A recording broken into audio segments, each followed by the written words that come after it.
Hi, I hope you are doing fine with your loved ones. I am Sneha and welcome to Taisi Anand from Unit to Infinite. We are doing real analysis. Real analysis के अंदर भी we started LCD of functions, limit, continuity and differentiability of functions. Differentiable functions पढ़ लिए थे, हमसे related theorems भी कर लिए थे. आज हमें करने हैं questions on differentiable functions. So let's go.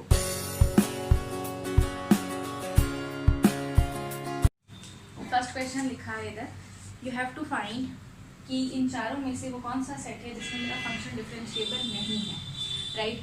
तो mod function, if you remember we did mod function जो होता है वो डिफरेंशिएबल नहीं होता कहाँ पर, जहाँ पर वो मॉड्यूलस जीरो हो जाता है. जैसे mod x is not differentiable at x equal to zero, mod x minus a is not differentiable at x equal to ए.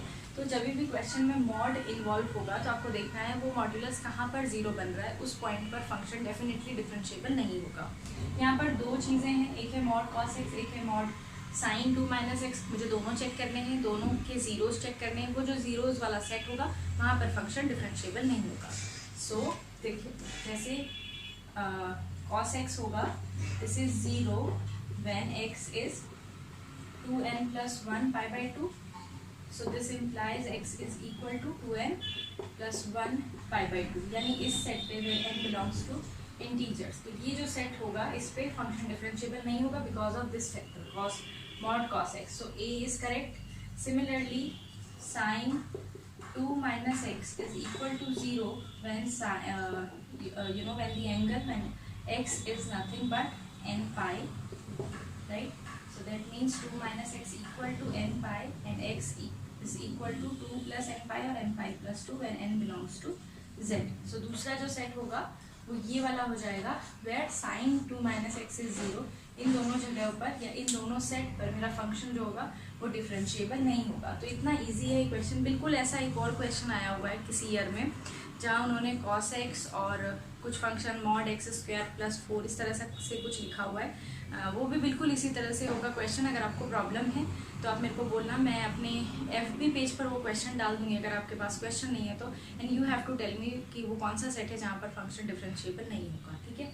सो ये हो गया मॉड के लिए. आपको याद रखना है मॉड वाला जो फंक्शन कहाँ डिफरेंशिएबल नहीं होता, जहाँ फंक्शन जीरो के इक्वल होता है. If zero of the function जो होते हैं पॉइंट, उन पॉइंट्स पर मेरा फंक्शन डिफरेंशिएबल नहीं होता, वहाँ एक शार्प पॉइंट बन जाता है, इसलिए वो डिफरेंशिएबल नहीं होता. Let's do the next one. In question is given a function from R to R defined by branching and they are saying which of the following is true. I have to I have to judge about the second derivative and the first derivative, ठीक है? तो function जैसे ही हमने देखा कि branch function है, तो सबसे पहले डिफरेंशिएबिलिटी अगर आपको चेक करनी है तो सबसे पहले आपको शुरू करना है लिमिट से. सबसे पहले देखो लिमिट एग्जिस्ट करती है या नहीं. कहाँ पर देखना है मुझे? जीरो पे. क्यों? क्योंकि ब्रांचिंग जीरो पे हो रखी है. जब हमने लिमिट पढ़ा था तो देखा था ऐसे क्वेश्चंस को का लिमिट एग्जिस्ट करने का एक ही पॉइंट होता है, वो क्या होता है? एंड जो भी पॉइंट है ब्रांचिंग पॉइंट, उस पर फंक्शन की वैल्यू सेम है. तो यहाँ पर भी जीरो आएगा, यहाँ पर भी जीरो आएगा, फंक्शन का लिमिट तो एग्जिस्ट करेगा. फिर हम लोग चेक करेंगे फंक्शन फर्स्ट टाइम मतलब फर्स्ट डेरिवेटिव फंक्शन का एग्जिस्ट करता है या नहीं. उसके लिए जब ऐसे वाले क्वेश्चन से तो हमने देखा था हमें ज़्यादा बेटर होगा if we start with LHT and RHT and prove them that they are equal, ठीक है? तो सबसे पहले चेक कर लेते हैं फंक्शन का LHT क्या होगा. दैट इज कहाँ पर चेक कर रहे हैं हम? जीरो पर, राइट? क्वेश्चन में भी जीरो है और वैसे भी आपको जीरो पे चेक करके देखना है बिकॉज देखो आप when x is less than zero x square is differentiable obviously. मतलब एक्स स्क्वायर का डिफरेंशिएशन 2x होता है, वो सबके लिए ट्रू है. x greater than equal to zero पर भी फंक्शन डेरिवेबल है, आराम से डेरिवेटिव निकाल सकते हैं. तो एक तो ये ऑप्शन आपको सही दिख रहा होगा, that is the derivative exist for all non zero x, ठीक है? तो ये तो करेक्ट है ही. अब मुझे जीरो पर चेक करना है तो मैं LHT RHT चेक कर लेती हूँ. So LHT x approaches to zero negative of fx minus f0 upon x minus zero, that is x approaches to zero negative पर fx डिफाइंड है x स्क्वायर. जीरो की फंक्शन जीरो पर zero है divided by x. This will be limit x approaches to zero negative of x which is zero. Similarly if I have to check the RHT, this is limit x approaches to 0 plus fx minus f0 upon x minus 0. Same मुझे procedure करना है but अब function defined होगा 2x plus x square. Zero out to be 2 plus x and the limit is 2. Now clearly LHT and RHT are not equal, so function 0 पर तो derivable नहीं होगा. That means f dash 0 does not exist. अब जब function का first derivative ही exist नहीं करता तो हम सेकंड डेरिवेटिव की बात नहीं कर सकते. इन्होंने बोला है second derivative is equal to 2 for all x. This is not true. Second derivative यहाँ पर तो एग्जिस्ट करेगा for non zero points, but zero पर सेकंड डेरिवेटिव एग्जिस्ट नहीं करेगा. सो ये तीन ऑप्शंस थे, इसके करेक्ट ऑप्शंस थे. ठीक है. सो ब्रांचिंग पे first you have to check कि लिमिट एग्जिस्ट करता है या नहीं, and then you have to अगर कॉन्टिन्यूटी का क्वेश्चन है तो यहीं पर कॉन्टिन्यूस हो गया, समझ गए आप. अगर डेरिवेबिलिटी का क्वेश्चन है तो LHT RHT निकाल के देखो, probably they will be not equal, और अगर इक्वल आ गया तो well and good, the function will be differentiable. अब करते हैं हम लोग नेक्स्ट वाला क्वेश्चन. नहीं, ये they are saying that function is twice differentiable and the double derivative is positive, then which of the following is true.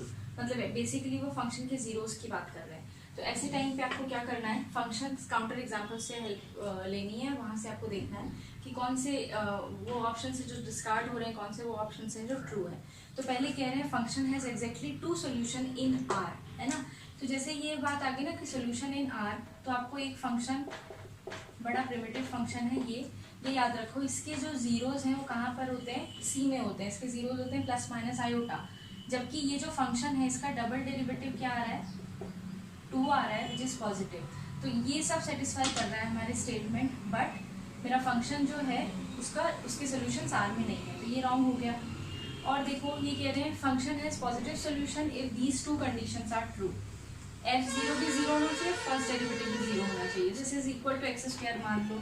ठीक है. So first derivative is 2x and second derivative is 2. Second derivative positive है, function wise differentiable है, R पे function 0 पे 0 है और first derivative पे भी 0 है, बट फंक्शन के पास पॉजिटिव सोल्यूशन नहीं है, तो ये भी रॉन्ग हो गया. ठीक है. फिर वो कह रहे हैं कि फंक्शन 0 पे तो 0 होना चाहिए, बट फर्स्ट डेरिवेटिव पॉजिटिव यहाँ और यहाँ नेगेटिव हो देखना है मुझे. ठीक है. तो एक फंक्शन मुझे ऐसा बनाना है जो 0 पे 0 हो जाए और फर्स्ट डेरिवेटिव, जैसे अगर मैं ये फंक्शन निकालूँ, इसका फर्स्ट डेरिवेटिव क्या आएगा, 2x minus 1. If I put यहाँ पर 0 पुट करूँगी तो ये नेगेटिव आ जाएगा. ठीक है. इसी तरह से अगर मैं ये वाला फंक्शन बना लूँ x square plus x, so F dash x will become 2x plus 1. यहाँ क्या हो रहा है, एफ डैश 0 जो आ रहा है वो आ रहा है माइनस 1 विच इज़ नेगेटिव, और यहाँ जो फर्स्ट डेरिवेटिव आ रहा है वो आ रहा है प्लस विच इज़ पॉजिटिव.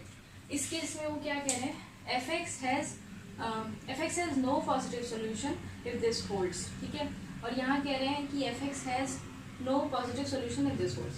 तो ये देखो इस केस में एफ एक्स जो है यहाँ से इसके जीरोज निकालने हैं, यानी x square minus x equal to 0, x times x minus 1 equal to 0, x is 0 और एक्स इज 1. तो मुझे एक पॉजिटिव सोल्यूशन तो मिल गया, है ना.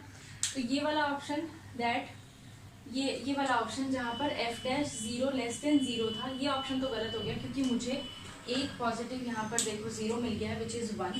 एक ही ऑप्शन बच गया, वही करेक्ट होगा, आप चेक भी कर सकते हो यहाँ पर जैसे. ठीक है. तो इस तरह से हम काउंटर एग्जाम्पल्स, छोटे छोटे examples, x square x cube, फिर अगर आपको देखना है जैसे ये था रियल और कॉम्प्लेक्स वाली चीज़ देखनी है कि मेरे जो सोल्यूशन है वो रियल में एग्जिस्ट करेगा. इन्होंने इन्फोसिस किया हुआ है यहाँ सोल्यूशन इन आर, तो इसका मतलब आपको जैसे ही ये बात आए ना इन आर, जल्दी से सोचना है कि कोई एक तो होगा ना मेरे पास फंक्शन जिसके सोल्यूशन सी में बिलोंग करते हैं, उसको कंसिडर करके देखते हैं, फिर हम क्वेश्चन करते हैं. ठीक है. So this was the third question. Next कर लेते हैं ये which is quite direct question about the statement of fixed point. They are asking you if a function is differentiable, तो उसके फिक्स्ड पॉइंट एग्जिस्ट करते हैं या नहीं, या किस कंडीशन में एग्जिस्ट करते हैं और कैसे होते हैं, वो यूनिक होते हैं, कम से कम एक होता है, ज़्यादा से ज़्यादा एक होता है. तो if you remember fix point करने के बाद हमने एक थ्योरम में पढ़ा था that if my derivative first derivative is bounded by some number which is less than 1, my function has unique fixed point. तो लास्ट जो फोर्थ स्टेटमेंट है वो तो देखते ही पता चल गया that this is the correct statement. अच्छा, एक चीज़ और ध्यान रखना अपने एग्जाम में, whether you are doing multiple correct option type वाला क्वेश्चन या सिंगल करेक्ट ऑप्शन। अगर आप सिंगल करेक्ट ऑप्शन पे है और किसी एक ऑप्शन में आपको बिल्कुल आप 100% श्योर हो गए कि हाँ ये ऑप्शन तो करेक्ट ही है, तो और कुछ करने की ज़रूरत नहीं, आप आगे बढ़ जाओ। But if you are doing वो वाली क्वेश्चन जिसमें एक से ज़्यादा ऑप्शंस करेक्ट हो सकते हैं, तो वहाँ ऐसे मत रुक जाना कि हाँ ये तो हो गया स्टेटमेंट की थ्योरम, अब हम नेक्स्ट पर चलते हैं। नहीं, हमें बाकी के स्टेटमेंट्स भी एक बार चेक कर लेने हैं, हो सकता है उसमें से कुछ ना कुछ ऐसा निकले जो हमारे लिए जो ट्रू होगा फंक्शन के लिए या स्टेटमेंट के लिए। जैसे यहाँ पर मुझे ये तो दिख गया that this is the direct statement. अब मैं देख रही हूँ उन्होंने लिखा है if this condition holds then function has at least one fixed point. ठीक है, एक फिक्स्ड पॉइंट होगा, क्योंकि उसके पास एक ही फिक्स्ड पॉइंट होगा तो एटलीस्ट वाला केस ट्रू हो जाएगा ना। तो ऐसे केस में ये वाला स्टेटमेंट भी ट्रू होगा। ऑल्दो ये दोनों स्टेटमेंट ट्रू नहीं होंगे, क्योंकि यहाँ दिख रहा है, यहाँ वो कह रहे हैं यूनिक फिक्स्ड पॉइंट होगा तो कंडीशन होल्ड करेगी, which is like not true. ये कंडीशन इफ देन कंडीशन है, इस if and only if condition नहीं है, तो ये दोनों रॉन्ग होंगे, ए और डी ऑप्शन करेक्ट होगा। नेक्स्ट क्वेश्चन करते हैं। क्वेश्चन है they are saying f is a continuously differentiable function on R. Continuously differentiable function का मतलब होता है द फंक्शन इज डिफरेंशिएबल, मतलब n टाइम्स डिफरेंशिएबल, और वो जो डेरिवेटिव्स निकल के आ रहे हैं वो कॉन्टिन्यूस भी है। मतलब फर्स्ट डेरिवेटिव कॉन्टिन्यूस है, फिर आपने सेकंड डेरिवेटिव निकाला वो एग्जिस्ट करता है, सेकंड डेरिवेटिव भी कॉन्टिन्यूस है, थर्ड निकाला and fourth and so on.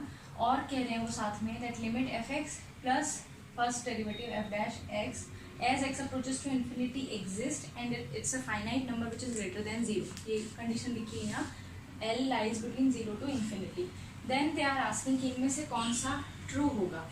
तो हमें क्या सोचना है, सबसे पहले मुझे एक ऐसा कॉन्टिन्यूसली डिफरेंशिएबल फंक्शन सोचना है जिसके लिए ये चीज़ एग्जिस्ट कर जाए, right. F x plus f dash x as x approaches to infinity it must exist and equal to some finite value which is greater than zero. ठीक है, तो सपोज मैंने एक फंक्शन चूज किया which is a constant function c. ठीक है, constant function continuously differentiable होते हैं। इसके लिए ये जो लिमिट है as x approaches to infinity f x which is c plus f dash x is zero is c. Suppose my c for the time being is one, so this is one. तो L जो है वो it lies between zero and infinity, ये conditions भी ये hold करता है। अब हमें इसके लिए ऑप्शंस चेक करने हैं कि कौन सा ऑप्शन ये डिस्कार्ड कर सकता है। ठीक है, they are saying if this limit exist then limit x approaches to infinity fx is equal to 0. So f dash का लिमिट एग्जिस्ट कर रहा है, f dash is a zero function, limit exist करता है, जीरो आ गया। But ये कह रहे हैं fx जो होगा उसका लिमिट जीरो होगा as x approaches to infinity, which is wrong, क्योंकि मेरा fx का लिमिट सिर्फ c ही होगा as x approaches to infinity। तो ये ऑप्शन रॉन्ग हो गया। ठीक है, फिर वो कह रहे हैं एक और चीज़ देख लेते हैं हम लोग। जैसे यहाँ वो कह रहे हैं fx if the limit exists as x approaches to infinity then उसके डेरिवेटिव का लिमिट जो होगा वो एल इक्वल होगा। वो भी गलत हो गया, क्योंकि मेरे यहाँ फंक्शन का जो वो है लिमिट है वो एग्जिस्ट कर रहा है, बट मेरा फंक्शन का डेरिवेटिव कितना है, जीरो, जिसकी लिमिट क्या है as x approaches to infinity zero, not L, क्योंकि एल यहाँ पर वन है। तो दिस इज ऑल्सो इनकरेक्ट। अब आ जाते हैं इसमें, ये कह रहे हैं if f dash x exist then it is zero. वो मुझे दिख रहा है कि एफ डैश एक्स एग्जिस्ट करता है और जीरो भी है, और यहाँ दिख रहा है कि अगर लिमिट एग्जिस्ट करता है फंक्शन का तो it is equal to L, वो भी मुझे दिख रहा है। तो ये दोनों ऑप्शंस मेरे करेक्ट हो गए और बाकी दोनों ऑप्शंस मेरे इनकरेक्ट हो गए। तो और भी 5 क्वेश्चंस हम लोग करेंगे नेक्स्ट वीडियो में। अभी तक के लिए मैं इसी पे रुक जा रही हूँ 5 क्वेश्चन पे। बेसिकली इनके क्वेश्चन डिफरेंशिएबल फंक्शन के क्वेश्चंस करने के लिए basically all you need is handful of counter examples, क्योंकि और काउंटर एग्जाम्पल्स भी ऐसे ही आपको याद करके रखने पड़ेंगे। You have to like practice at least 10 to 15 to 20 question, जहाँ पर आपको एग्जाम्पल्स खुद बनाने हैं, खुद सोचना है कि ऐसा फंक्शन जिनकी ये क्राइटेरियाज है, ऐसा कौन सा फंक्शन है। नॉन डिक्रीजिंग फंक्शन पूछेंगे वो, या इंक्रीजिंग फंक्शन पूछेंगे, बाउंडेड फंक्शन, जैसे e raise to the power x की बात करो आप, it's an unbounded function, it's an increasing function. Question में कुछ ऐसा आया तो आपको झट से आपके दिमाग में ये आना चाहिए that e raise to exponential function is the function which satisfies this criteria, और लॉग फंक्शन और some polynomial function, constant functions, mod functions. So ये जो हमने बहुत इनिशियली जब एलसीडी स्टार्ट किया था, जब हमने इनिशियली जो लिस्ट बनाई थी फंक्शंस की, वो ऐसे ही नहीं बनाई थी। उन लिस्ट को बहुत ध्यान से देखो और अपने दिमाग में रखो, सो दैट कभी भी हमें, क्योंकि क्वेश्चन में मैं बार बार कहती हूँ ऐसे क्वेश्चंस में we do not have to prove anything कि ऐसे थ्योरम की तरह से प्रूव करना है। All we need to do is to come up with some counter example to at least discard some options. Option discard करना भी अगर आपको आ गया ना सही तरीके से, तो करेक्ट ऑप्शन आपको अपने आप मिल जाएगा. और आपको सोचना भी ऐसे ही चाहिए that you have to discard the options. Discard करने वाले एग्जाम्पल्स मिलने चाहिए, वो मिलते ही मुझे जो सही ऑप्शन है वो अपने आप मुझे मिल जाएगा. So with this I'm going to repeat myself that if you are a subscriber, thank you so much that you subscribe. आपको लगा कि मैं सब्सक्राइब करने लायक हूँ. And if you are not, please consider subscribing my channel. हम लोग next video में भी क्वेश्चंस करेंगे, खूब सारे तो नहीं, 5-10 और कर लेंगे डिफरेंशिएबल फंक्शंस के. इसके बाद हम लोग integrability and bounded variation start करेंगे, फिर यूनिफॉर्म कन्वर्जेंस. सो नेक्स्ट, जब तक हम नहीं मिलते हैं तब तक के लिए टेक केयर.